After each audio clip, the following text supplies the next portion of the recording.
Good morning, good afternoon, good evening. Yeah, it's been a while since I've seen you guys, perhaps to the chagrin of others, but I'm still here. Yeah. This music that you hear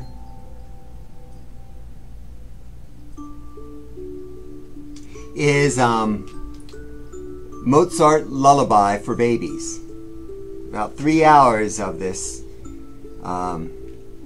torturous music is available for you if you want to go to YouTube. But there's a reason for this music. You know, no one should have to suffer because of having a pain in the neck. I have a colleague in ministry who a number of years ago woke up with a very stiff neck. And they tried exercises, they tried heating pads, and they tried some Aleve, but nothing seemed to alleviate it, the pain that they had in the neck. So they bought a new pillow, and voila, instantly cured. Amazing! The foam-filled cushion provided exactly the kind of support that they needed. It was everything and more that they ever wanted in a pillow. Maybe you know where I'm going with this. They loved their pillow until August of 2016 when Mike Lindell, the MyPillow inventor, the MyPillow guy, made a new friend. And Mike Lindell said, "When I met Donald Trump, it felt like a divine appointment. And when I walked out of that office, I decided I was totally in. I was going all in." Now, my colleague began having mixed feelings with his pillow. I mean, when the MyPillow mogul started speaking at Trump rallies, telling his redemption story of going from cocaine and innumerable DUIs and allegations of domestic violence to prayer, riches, and proper head alignment, the person who provided so many with so much needed rest also would end up sending many people to the hospital by promoting oleandrin to help cure, as he said, COVID-19. This poisonous plant causes nausea, vomiting, irregular heartbeat, and in some cases death. And I think that's probably more of a rest than most of us want. This person who provided so much neck support now supports overturning the presidential election. Now, of course, the election, as many believe, was fraudulent. Lindell's deceptive documentary entitled Absolute Proof won the Golden Raspberry Awards for Worst Picture and for Worst Actor. The person who provided so many of us with good dreams spoke at the rally that led to the nightmare-inducing storming of the Capitol. Lindell posted a video suggesting afterwards that the rioters may very well have been people planted there dressed up as Trump supporters. My colleague, who was having the neck problem, said to me, how can I, one of like 46 million MyPillow customers who love the open cell poly foam design that I rest my head on each night, how can I rest on this guy's pillow? They tried switching to another pillow, but they said they just tossed and turned. Nothing was as good as MyPillow. So they knew it made them sound weak, but they needed the interlocking fill and medium firm support. They wanted to get rid of it. That is, they wanted to get rid of their MyPillow.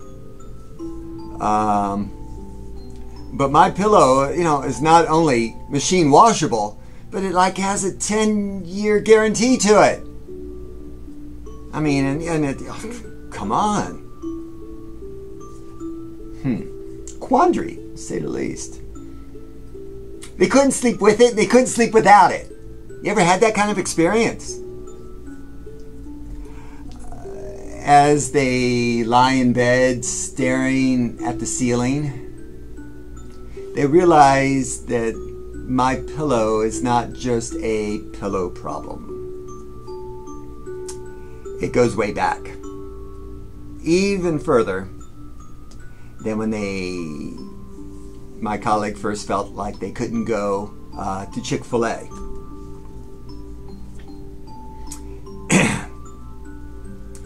How can we love the creations of problematic people?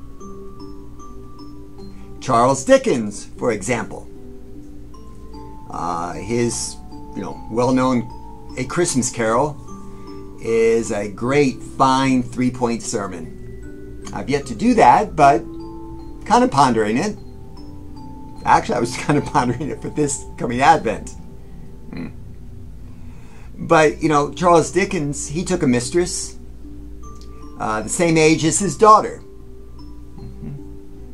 and lied about his wife to get complete custody of, I believe, their 10 children. What do we do with Charles Dickens? Should I listen to Michael Jackson? Great music, a lot of great music. Should I listen to Michael Jackson after the accusation of child abuse? Maybe I can listen to We Are the World, which raised more than $75 million to combat poverty in Africa. What about Kevin Spacey? Got fired from House of Cards, that sitcom. Got fired for being a bad person. And he was. But not nearly as bad as his character on House of Cards. I guess you could argue. The biggest names in Scripture are flawed. Okay? Other than, of course, Jesus. King David sexually assaulted another man's wife and had the husband murdered to cover it up. How does that change the way we read the book of Psalms? When Jesus predicts that Simon Peter will deny him, Peter says, Jesus, you're just wrong, okay? He says that just before Peter kind of crumbles to pieces and denies all over the place about ever knowing Jesus. How is it that this rock on which Jesus built his church, how is this the rock? I mean, really? I know it's more about his proclamation than the actual person. I get it, but still. And St. Paul became the writer of most of the books of the New Testament, but only after he oversaw the death of Christians. How do we square that with love is patient and love is kind? Words that Paul wrote in 1 Corinthians. St. Augustine, these are his words. He said, God grant me chastity, but not yet. Quote unquote. And he meant it. He had 2 mistresses and an illegitimate son whom he abandoned at the prospect of marrying an heiress. What do we do with these people? Martin Luther, a courageous leader of the Protestant Reformation, was anti-Semitic. Like, really? Come on, Martin Luther. And Martin Luther King Jr. He bent the arc of history towards justice, but he was not a faithful husband. The Christian faith has an embarrassing list of ugly episodes. Crusades, the Inquisitions, the support of slavery, the failure to stand up to Hitler, the subjugation of women, the hoarding of wealth, the oppression of the poor. Folks, we've got to own all of that. Sorry, it's part of our heritage. Christian compassion, though, has also led to charity, public education, literacy, hospitals, and care for the poor. Separating the good from the bad is often impossible. History, art, and pillows are complicated. Sometimes our disappointment is overwhelming, but there are also times to appreciate what disappointing people have created. I am still not going to watch The Cosby Show. I know he was just set free on technicalities.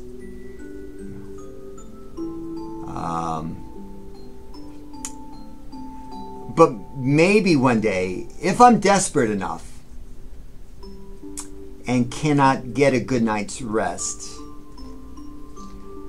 I may just try a My Pillow. Maybe.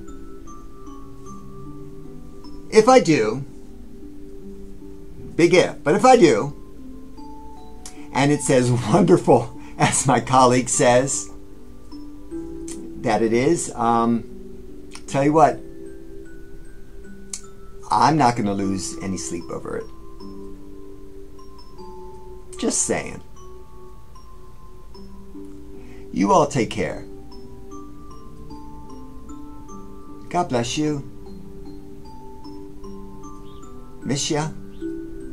Peace be with you always. Bye-bye, guys.